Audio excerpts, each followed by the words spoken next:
What is up, guys? Tan at the side. So in this video, I'm going to show you how you can connect your Zoho CRM to your WordPress. So first, you need to head over to the Zoho Flow's website by just typing flow.zoho.eu. And after that, you need to create an account in Zoho Flow. And after that, here at the middle, you need to click on create flow and then you need to name your flow. After naming your flow, you need to choose the folder.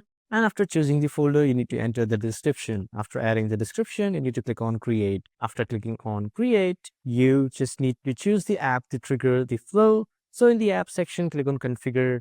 And after clicking on configure, in this app section, you need to search for WordPress. And then here, as you can see, this is the WordPress.com. Click on this. And after choosing this, you need to click on next. After clicking on next, here you need to choose when the WordPress.com triggers. Let's say I want when the post is added, the WordPress.com should be triggered, and then click on next. After clicking on next here, as you can see, the post has been added and you haven't created any WordPress.com connections. To connect your Zoho Flow with your WordPress, click on this connect button.